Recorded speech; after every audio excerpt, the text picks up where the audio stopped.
Bahkan Allah Ta'ala mengangkat akan darjat selepas Allah Ta'ala membersihkan kita daripada dosa-dosa tersebut. Inilah rahimnya Allah. Semua manusia akan sedih, tapi bila kita bersedih, kita menghubungkan dia dengan Allah, rahmat Allah memayungi kita dengan menghapuskan dosa. Maka hubungan kita dengan Allah ni jangan terputus. Jangan terputus.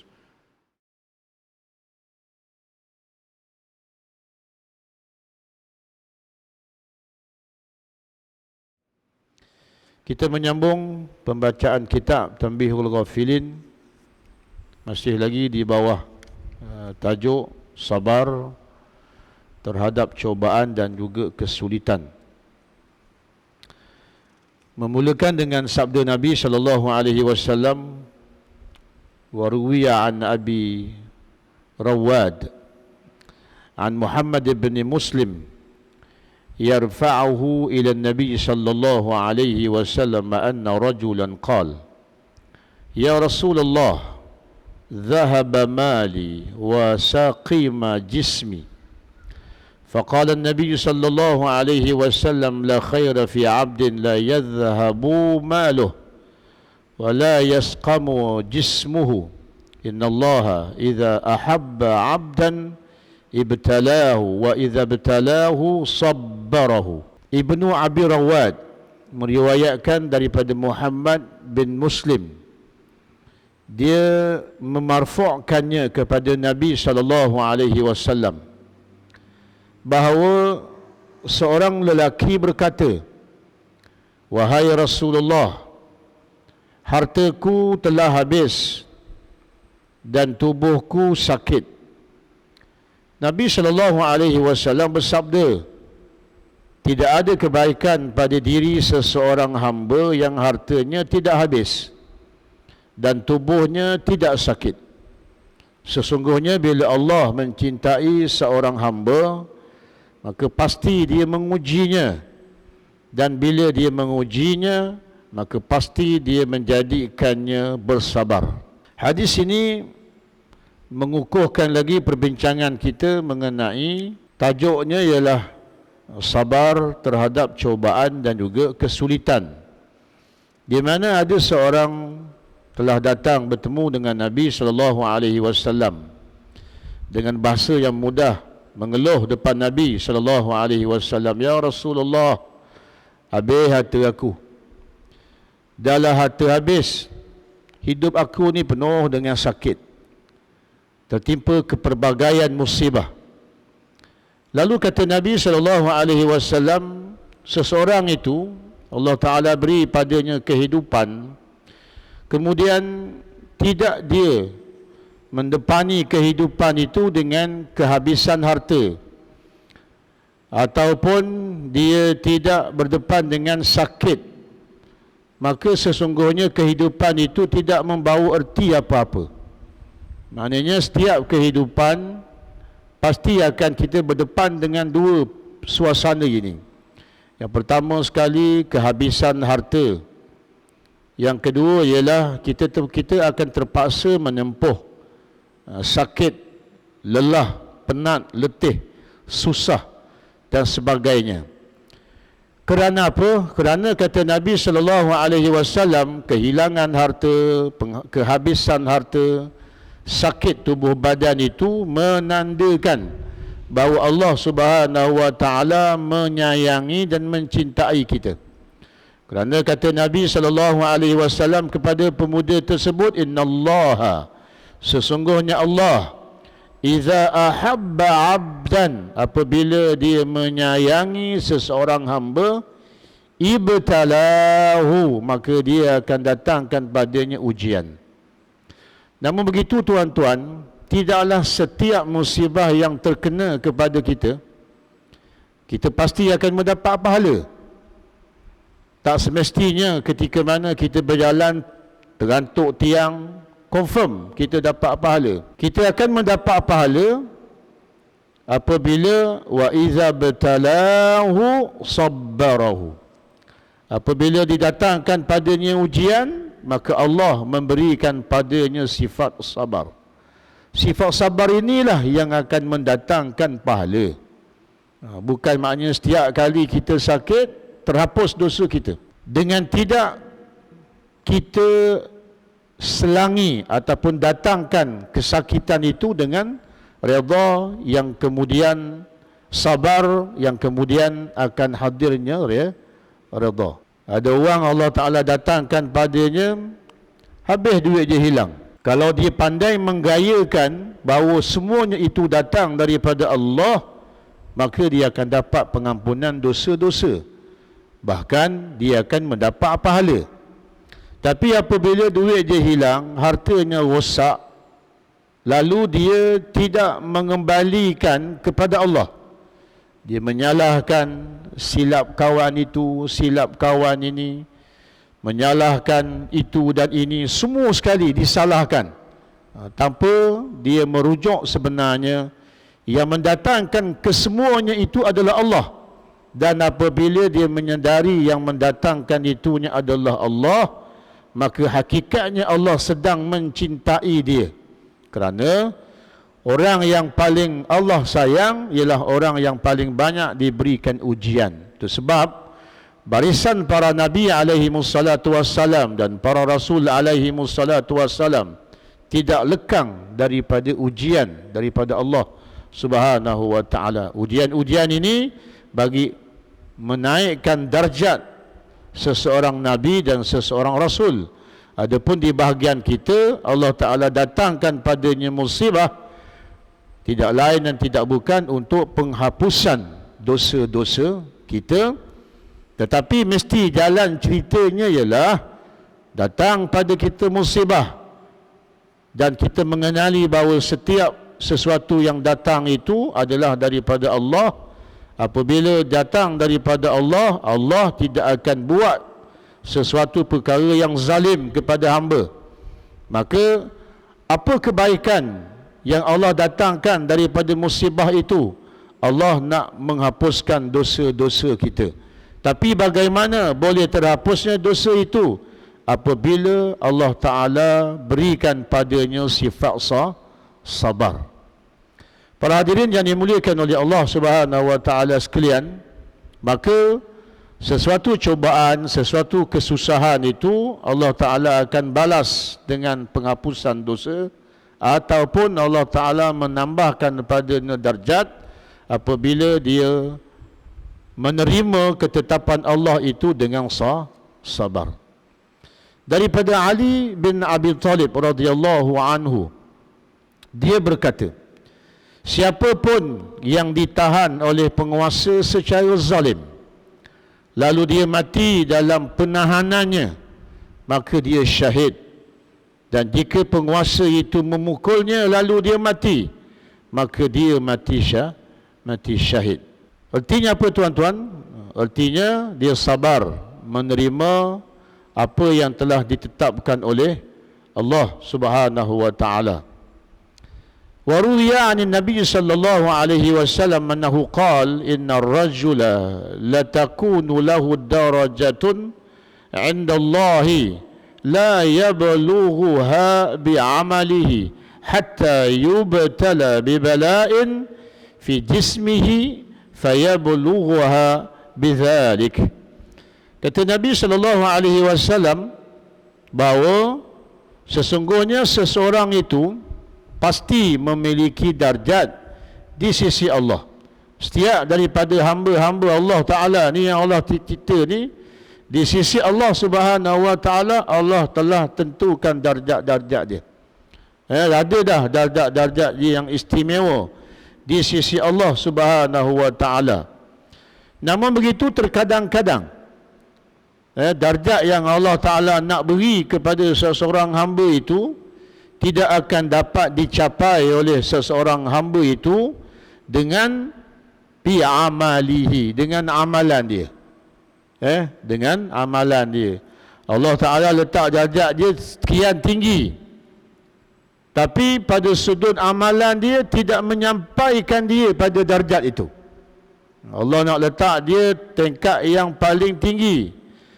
Untuk dapat tempat yang tinggi itu, dia sepatutnya memperbanyakkan amalan. Namun begitu dia tak buat amalan tersebut. Dalam rekod Allah Ta'ala menentukan bahawa hamba ini dia duduk tempat yang tinggi, tetapi pada sudut amal ibadat dia tidak tercapai ke arah itu. Hatta yubtala bibala'in fi jismihi, sehinggalah Allah Subhanahu wa Ta'ala datangkan ujian. Maka dengan ujian ke atas jismihi, atas badan dia, sakit, pening kepala dan sebagainya, lalu dia sabar, penghujungnya redha, mencapaikan darjat yang telah Allah Ta'ala letakkan sebelum daripada itu. Itu sebab para hadirin, di kalangan orang-orang soleh, apabila mereka didatangkan padanya sakit dan seumpamanya, mereka menerima dengan redha, bahkan mereka menerimanya dengan senang hati. Pasal apa? Pasal dia tahu ini semua kaedah dan cara Allah Subhanahu wa Ta'ala nak menghapuskan dosanya ataupun nak meletakkan pada darjat yang tinggi di sisi Allah Subhanahu wa Ta'ala. Fayablughaha bidzalika, dengan Allah Ta'ala datangkan cubaan sakit pada jasad dia, maka sampailah dia pada kedudukan yang telah Allah Subhanahu wa Ta'ala tentukan di sisi Allah Subhanahu wa Ta'ala. Dan kita lihat lagi hadis Nabi sallallahu alaihi wasallam, wa ruwiya fi khabar annahu lamma nazala qawluhu ta'ala man ya'mal su'a yujza bihi, An-Nisa 123. Qala Abu Bakr radhiyallahu anhu, ya Rasulullah, kaifa al-farahu ba'da hadhihi al-ayah? Faqala Rasulullah sallallahu alaihi wasallam, ghafarallahu laka ya Aba Bakr, alasta tamradu wa alasta yusibuka al-adha, alaysa tansabu, alaysa tahazzanu, fahadha mimma tujzawna bihi, yani jami'a ma yusibuka yakunu kaffaratan lidhunubika. Diceritakan dalam khabar, pemberitaan, bahawa ketika mana diturunkan firman Allah Subhanahu wa Ta'ala, firman Allah Subhanahu wa Ta'ala dalam surah An-Nisa yang berbunyi, wa man ya'mal su'a yujza bihi, yang bermaksud barang siapa yang mengerjakan kejahatan, nescaya akan diberi pembalasan dengan kejahatan itu. Sayyidina Abi Bakr radhiyallahu anhu, bila ayat ini diturunkan, lalu dia berkata dan bertanya kepada Nabi sallallahu alaihi wasallam, wahai Rasulullah, bagaimana ada kesenangan setelah ayat ini? Mana ayat ini mendukacitakan Abi Bakrin. Kenapa tuan-tuan? Kerana ayat ini lafaz zahirnya ialah barang sesiapa yang mengerjakan kejahatan, nescaya akan diberi pembalasan dengan kejahatan. Kau buat jahat, maka akan dibalas dengan kejahatan. Menyebabkan Sayyidina Abi Bakr radhiyallahu anhu tatkala mendengar ayat ini, lalu dia menyatakan bahawa, ya Rasulullah, aku tak senang dengan ayat ini. Kemudian Nabi SAW mententeramkan Sayyidina Abi Bakr dengan sabda Nabi SAW, semoga Allah mengampunimu wahai Aba Bakrin. Kemudian Nabi kata, bukankah engkau pernah sakit? Bukankah engkau pernah tertimpa petaka? Bukankah engkau pernah merasa lelah? Bukankah engkau pernah bersedih? Maka ini termasuk daripada sebab engkau akan mendapat balasan. Balasan di sini maksudnya ialah semua yang menimpamu itu menjadi tebusan dosa-dosamu. Dia begini tuan-tuan, Ayat Quran itu memang difaham pada satu sudut, ialah mengerikan. Setiap orang yang berbuat jahat, maka akan dibalas dengan kejahatan. Sehingga Sayyidina Abu Bakar, dia rasa dia banyak dosa. Dia banyak dosa, maka akan dibalas dengan dosa dan juga kejahatan. Maka Nabi mententeramkan, wahai Abu Bakrin, bukankah pernah kau sakit? Bukankah kau pernah tertimpa petaka? Bukankah kau pernah merasa lelah, penat, susah? Bukankah kau pernah berasa sedih? Kau tahu tak, semuanya itu dia menghapuskan dosa-dosa yang kau bimbang tadi. Dosa-dosa yang kau buat tadi, dia terhapus dengan musibah yang tertimpa kepada engkau. Jadi bila memahami di sini tuan-tuan, sebenarnya dosa-dosa yang kita lakukan banyak, tapi ruang-ruang Allah untuk menghapuskan dosa itu lebih banyak daripada dosa-dosa yang kita buat. Namun begitu, kata kuncinya ialah setiap musibah yang tertimpa kepada kita, mestilah sabar. Hendaklah kita sabar. Dan hendaklah kita redha. Ada orang dia tertimpa musibah, kemudian dia hilang sabar. Selepas 2 jam, baru dia tenang dan dia sabar. Ustaz, terhapus tak dosa dia? Ya, terhapus dosa. Terhapus dosa dia. Tetapi terhapus dosa dia bukanlah penghapusan dosa yang aula, yang paling hebat. Yang paling besar sekali penghapusan dosa ialah fi sadamatil ula, ketika mana dia menerima berita musibah itu, lalu dia sabar dan dia redha. Di situlah pahala yang paling besar. Saya pernah bercerita dengan tuan-tuan, orang yang dia menghadapi kesedihan dalam hidup dia. Setiap manusia dia berdepan dengan kesedihan dalam hidup dia. Dan sewaktu-waktu dia menerima musibah itu, dia sabar dan dia redha. Dia menangis tak? Dia menangis. Tapi bukan menangis dengan erti dia tidak setuju. Dia redha. Pasal ini semua dengan ketetapan dan ketentuan Allah. Yang Allah itu sifatnya fa'alul lima yurid. Apa yang dia nak buat, itulah yang dia akan buat. Sedih tak kita? Sedih. Tapi sedih kita sedih manusia. Sedih orang yang ada perasaan. Tapi redha tak kita? Mengatasi sedih adalah redha. Pasal apa? Pasal kita sabar. Sabar. Baik, peristiwa itu bila berlaku? Peristiwa itu berlaku tahun 2015 hari itu. Lepas sembahyang maghrib, Assalamualaikum warahmatullahi, Assalamualaikum warahmatullahi, perasaan itu datang balik semula. Perasaan itu datang balik semula. Perasaan yang datang sewaktu kita menghadapi musibah itu, selepas hampir 10 tahun, dia datang balik selepas daripada waktu maghrib. Tetapi kita sabar dan redha seperti mana dia ketika mana sedang berlaku. Kata Nabi SAW, pahala yang tahun 2015 itu, yang sebanyak itu, Allah beri juga pada waktu selepas maghrib, ketika mana dia mengenang musibah tersebut. Tetapi asas dia mesti sabar dan dia mesti redha. Kalau 2015 itu 500,000 dosa dia dihapuskan oleh Allah, maka selepas maghrib tadi dia teringat dan dia bersabar dan dia redha, 500 kilo juga dosa yang sama dihapuskan oleh Allah Ta'ala. Bahkan Allah Ta'ala mengangkat akan darjat selepas Allah Ta'ala membersihkan kita daripada dosa-dosa tersebut. Inilah rahimnya Allah. Inilah rahimnya Allah. Semua manusia akan sedih. Tapi bila kita bersedih, kita menghubungkan dia dengan Allah, rahmat Allah memayungi kita dengan menghapuskan dosa.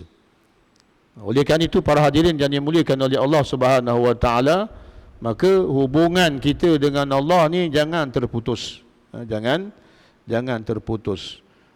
Kadang-kadang sebenarnya kita lupa kepada nikmat yang Allah Ta'ala beri. Kita benar-benar lupa. Hayal kita dengan hidup di atas dunia ini sampai kepada peringkat sebenarnya tidak ada satu detik pun dalam hidup kita ini melainkan semuanya Allah Ta'ala titipkan kepada kita akan nikmat.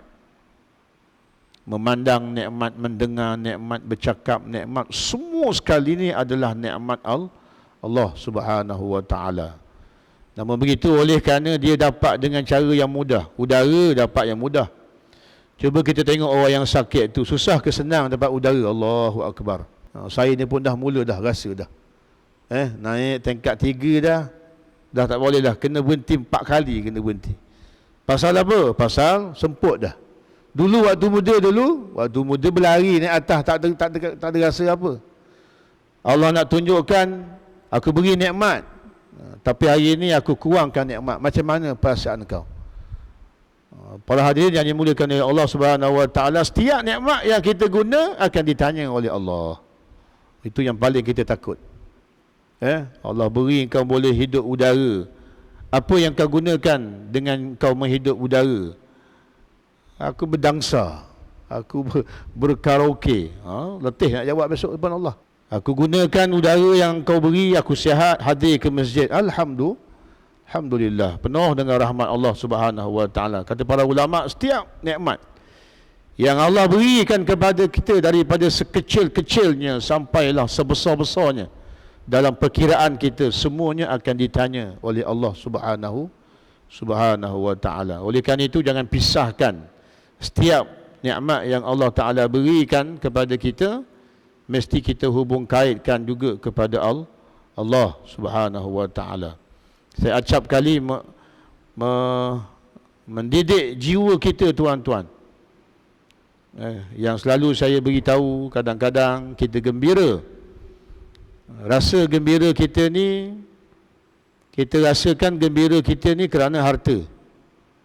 Oleh kerana harta banyak, kita gembira, senang hati kita. Tapi hakikat sebenarnya yang mengembira dan menyenangkan hati itu adalah Allah Subhanahu wa Ta'ala. Kita gembira dengan anak kita berjaya, tapi hakikatnya bukanlah anak itu hakikatnya yang mengembirakan kita. Yang mengembirakan kita, yang menganugerahkan gembira itu adalah Allah Subhanahu wa Ta'ala. Begitulah dengan hal-hal yang lain.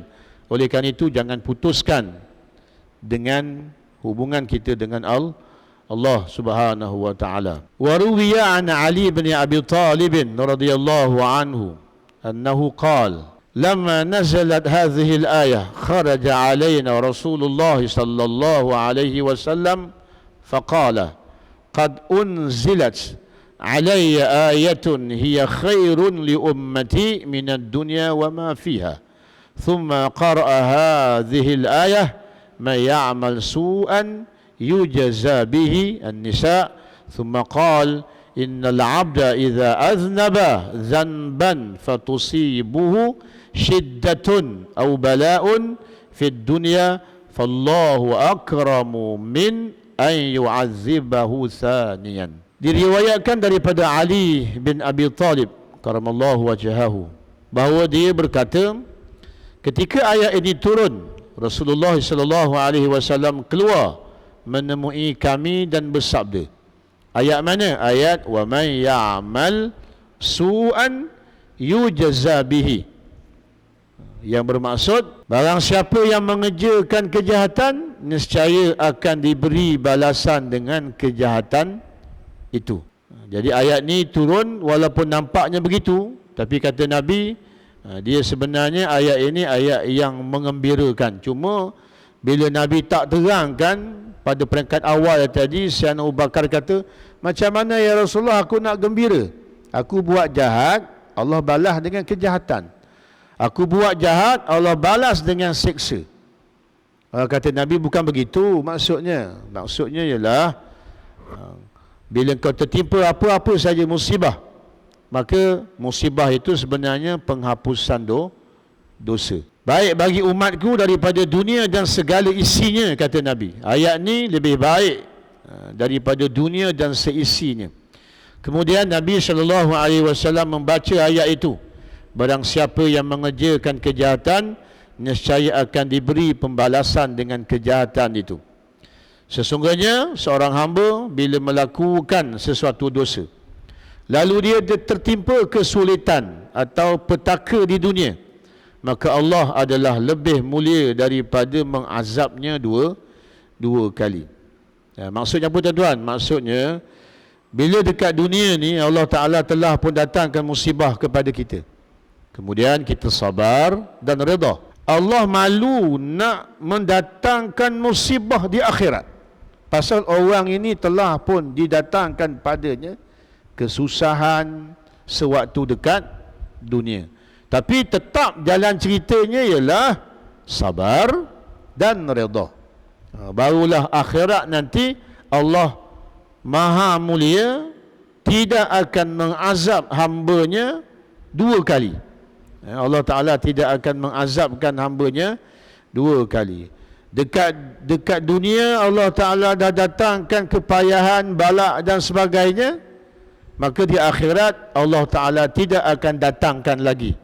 Kerana apa? Fallahu akram. Kerana Allah itu maha mulia, tidak akan menyeksa hambanya buat kali yang kedua. Tapi jalan ceritanya macam mana? Tetap jalan ceritanya sabar dan redha. Ada tak orang yang didatangkan padanya musibah kemudian dia masuk ke neraka? Ada. Apa contohnya?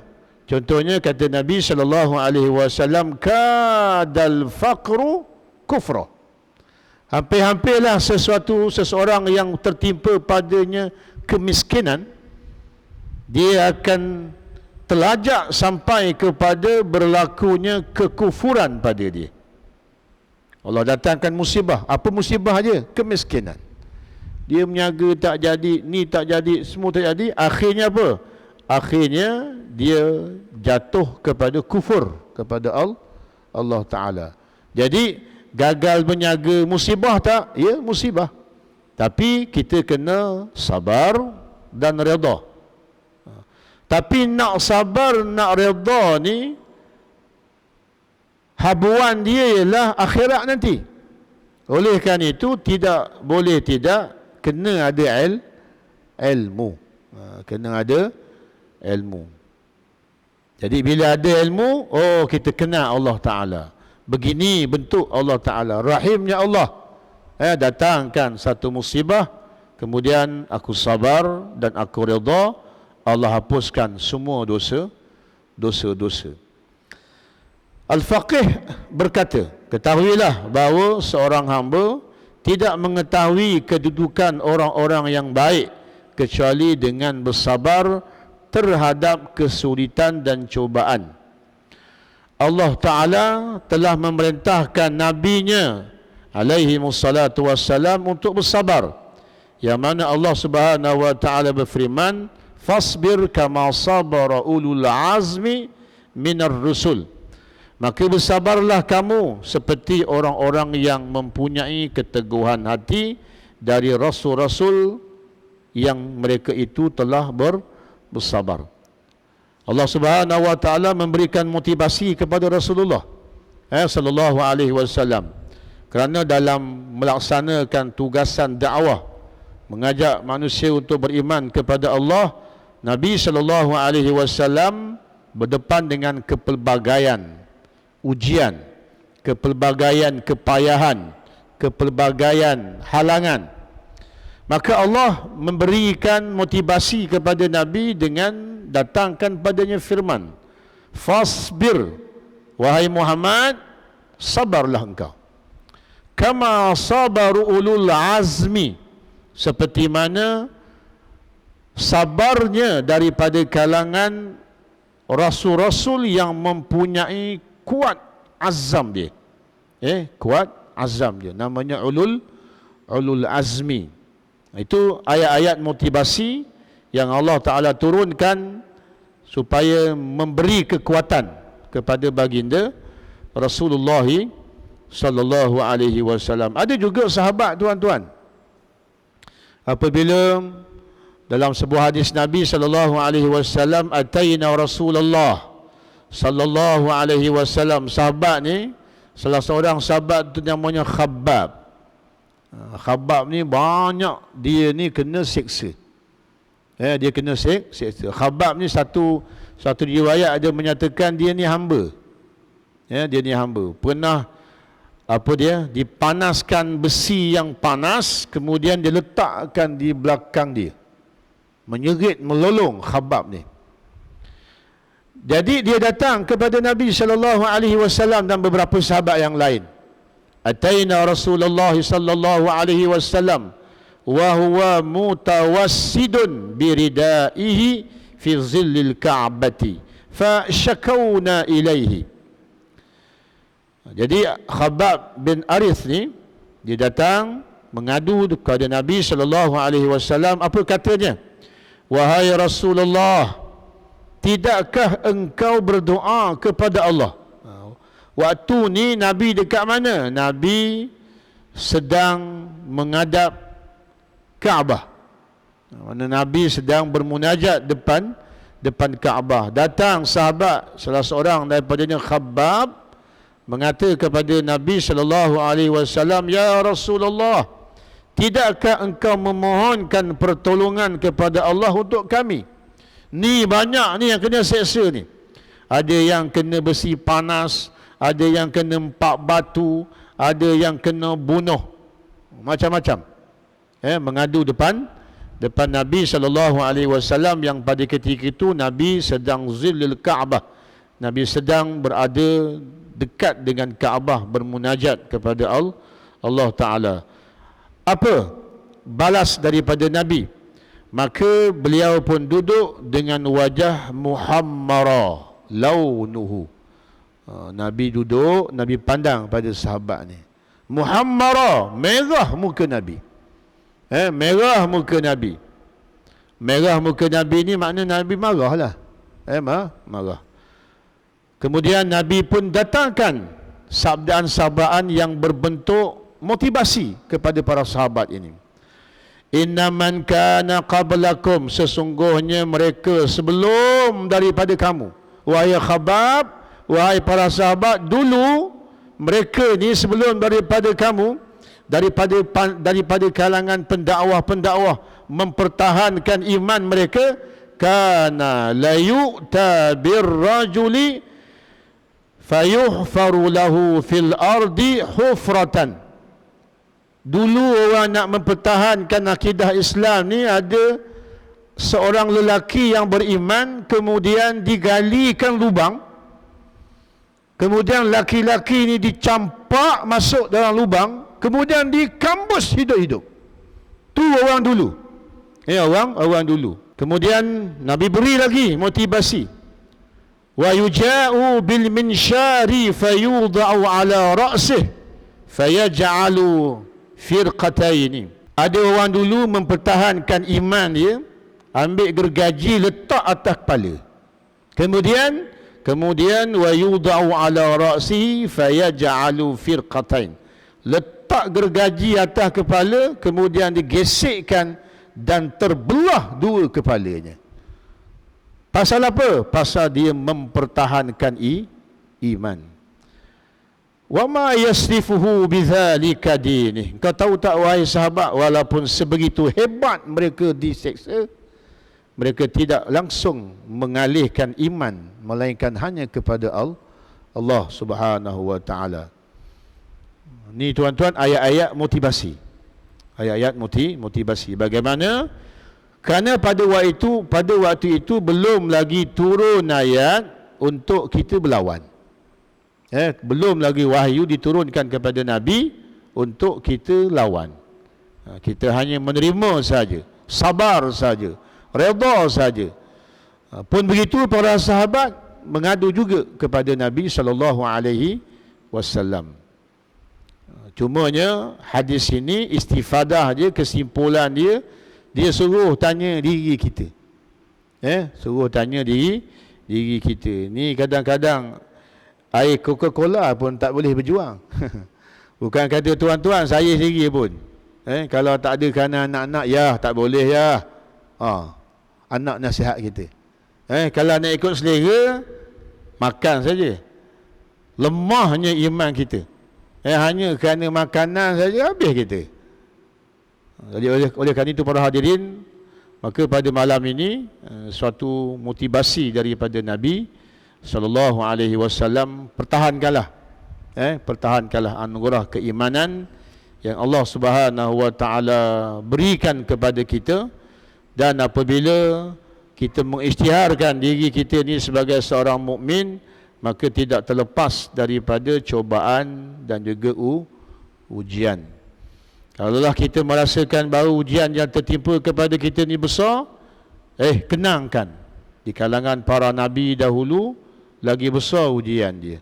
Kenangkan orang yang mempertahankan keimanan mereka sampai kepada peringkat Nabi Yahya alaihi salam. Acap kali saya bawa kisah itu.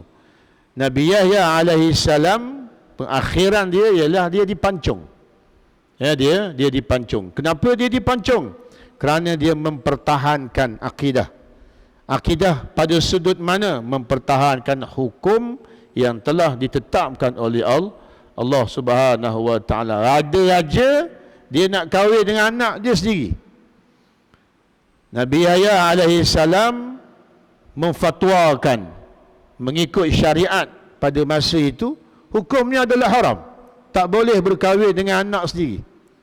Oleh kerana Nabi Yahya alaihi salam memfatwakan sebegitu, maka balasan dia ialah dia dibunuh dan dipenggal kepala dia. Kemudian dikejar pula Nabi Zakaria alaihi wassalam, iaitu ayah kepada Nabi Yahya. Pengakhirannya dia digergaji, putus badan dia.